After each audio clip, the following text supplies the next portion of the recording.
everybody, this is Miss Nicole with Science Bytes, and today we are going to be making our very own rock candy. Now some of you may not know what rock candy is, so I have a store-bought one here to show you. Here is an example of a store-bought rock candy, and it's pretty fancy and it's pretty big, and you can get them in lots of different colors and flavors, but this is what we are going to attempt today. And let's get started. I'm going to take us over to my kitchen and show you exactly what we need for our supplies and how we are going to do this. And like any good experiment or project, or even when you're cooking in the kitchen, I definitely recommend gathering all your supplies together first and even measuring out your ingredients first. You want everything ready and at hand before you begin. One of the things you will need, if you remember from the rock candy I showed you, it was on a stick.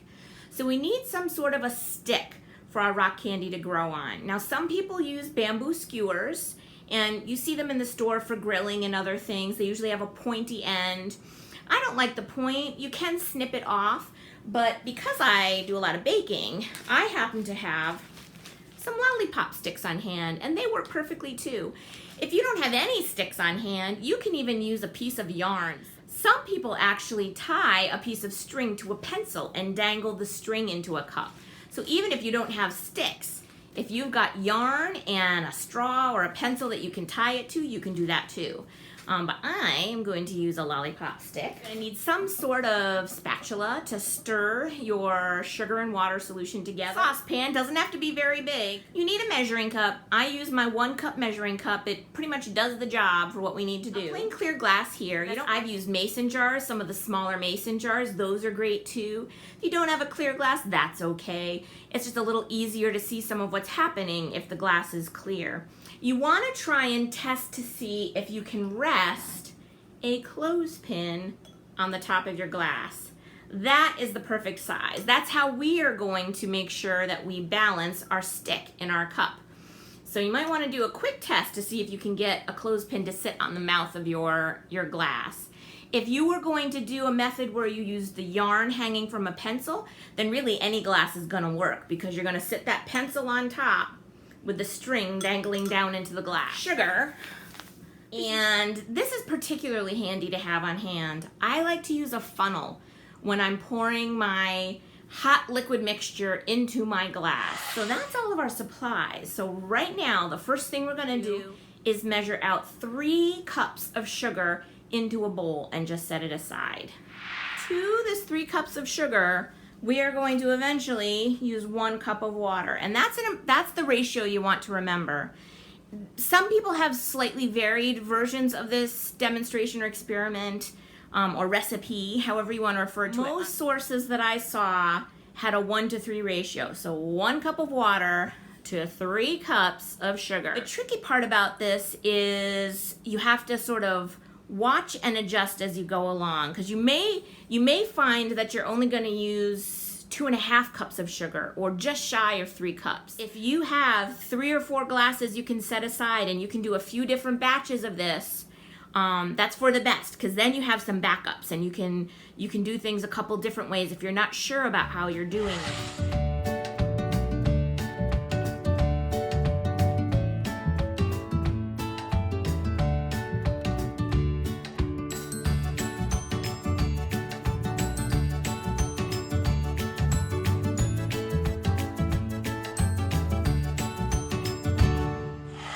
Now before we go to the stove, it's very important to note that this is a part of our project where you need your adult help.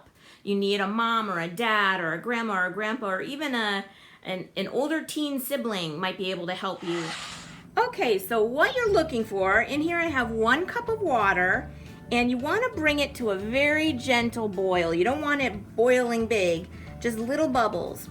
And this is where we are going to begin adding our sugar. Now I usually add it in little chunks by using a 1/4 cup. You could pour a little bit in at a time if you wanted, but what you're going to do is add a little bit, and then you're going to stir. And you're going to stir until that little bit of sugar has completely dissolved into the water. Now you need to be patient, because it does take a little time. And now I think it's just about gone. So I'm going to add another 1/4 cup.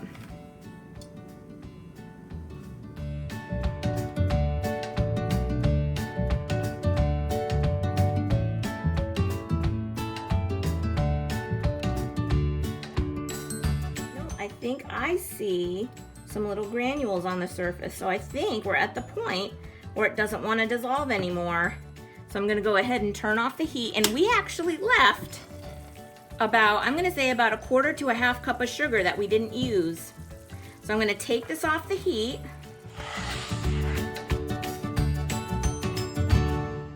Now, what exactly have we been doing to create our rock candy? Why are we mixing, water with sugar on a stove? What we're essentially doing is creating a super saturated solution. And what that means is we are heating up our 1 cup of water to give it the ability to absorb much more sugar than it normally would have been able to do at a cooler temperature. Before we started with our stovetop process, we created with our stick almost like a starter for our rock candy. So I dipped the stick in water, if you'll remember, and then I coated it in sugar, and it's been sitting on my plate this whole time. So we've got our stick with our sugar on it, and now we can actually pour our very hot lava-like liquid sugar into our glass. And I'll show you how we're gonna do that.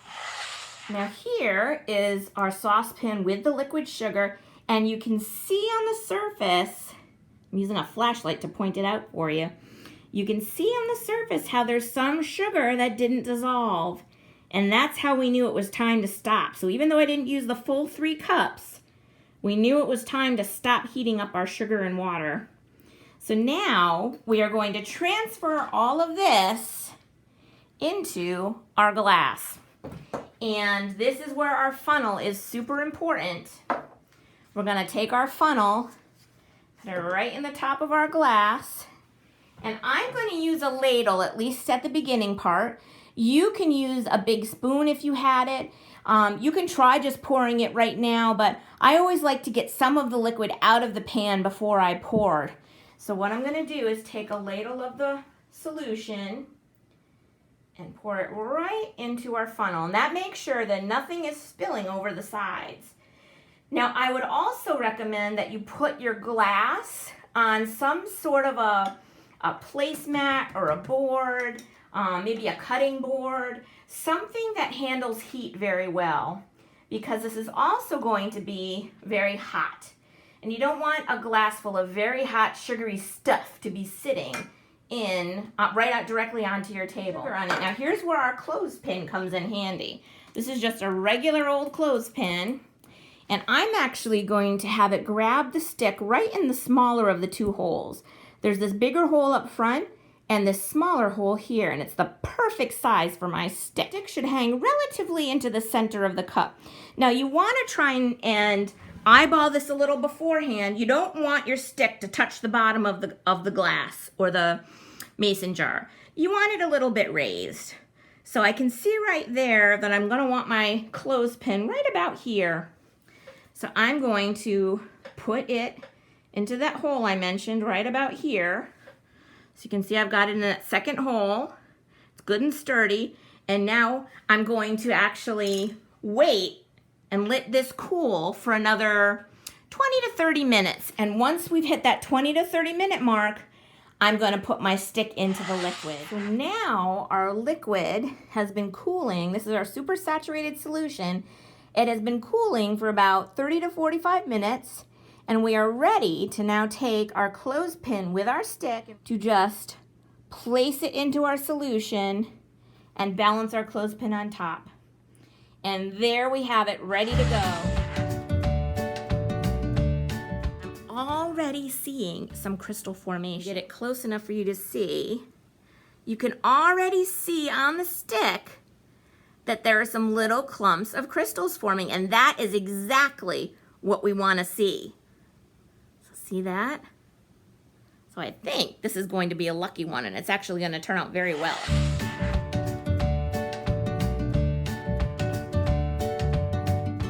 Some people say you can use some Kool-Aid packets to flavor it. Some people say you can use little bottles of liquid flavoring. You know, I've seen maple syrup, there's peppermint. I've seen people just use food coloring because they just want it to look pretty. Sugar tastes good as sugar, so you don't need a flavoring. I actually had the best success with solutions that only used food coloring. You want to add your flavoring or your food coloring or your packet of Kool-Aid after you've already poured your super saturated solution into its glass container. That's when you add it. You stir it in good, let your mixture cool, and then you add your stick or yarn.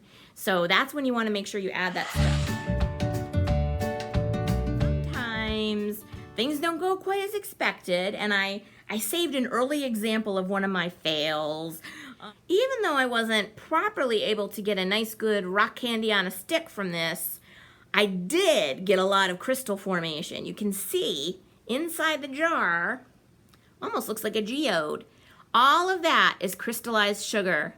Now I can actually take a spoon or a dull knife or something and get in there and chip off that liquid sugar, and you can eat that too. It's just not, it didn't work on the stick. The stick actually stuck to all that formation of crystals in the jar. Here I have one I removed from a solution that I actually used, I think, grape Kool-Aid for earlier. But ideally, when you pull it out of its solution, what you want to try and do is put it back in its clothespin and hang it off of a clean, empty glass that you can then let the extra liquid just drip off of. Look at how beautiful this one turned out. Notice that they're on the surface. It looks solid on the surface, but if you move this around, you see liquid moving in it. It's kind of like when a stream freezes early in the winter. You see that the water is still moving underneath that thin surface layer. So all you need to do is you can use your finger or you can just wiggle it around a little. I might actually just poke with my finger and loosen that up a little bit. And that is going to give me the ability to pull out. Ooh, that one's not bad. That's nice and chunky. This one was just food coloring. So I'm actually going to use a spoon and break up some of that surface sugar, and we'll see how I did. Ooh. Now this was another one that I think I really just did food coloring with because I wanted an array of colors. So I'm going to break up that surface sugar. Ooh. Now this one, early on, I kind of knew it was going to be a little bit of a fail because I do not think I let it cool long enough. And you can see how this one also is a bit smaller. And this is one that I think I also tried to use like a Kool-Aid flavoring for, and for some reason when I did the Kool-Aids, it did not go as well as when I just did food coloring. So sometimes the crystals around the glass form so thick that it's hard to get your, I broke it free. It's hard to get, a little harder to get it out, but look at that one. I think this is gonna be another good one. I'm gonna, chip away at the surface just to break it up a little bit. And now, woo! Now this one, there's absolutely no coloring or flavoring. I just wanted clear rock candy sugar. And here's my last sample. I'm very hopeful about this one because it always looked like it was doing pretty good. That looks nice too. Now, one last tip for you is that you might want to take some pieces of foil, about this big, and lay them gently on top of your glasses or jars of the liquid sugar solution that are sitting there for a couple of weeks. And I say this because when I did my first round of tests, I noticed that they were a draw for bugs. You don't want bugs in your solution, so definitely make sure you gently cover it with some foil just to protect it from little critters that might be zipping around your house. Hopefully, you will have some similar successes at home. Remember, trial and error. Don't get defeated by things not going well the first time. That's all I have for today. I will definitely be back in the fall with some more fun projects for us, so I look forward to seeing you all then. Bye, everybody.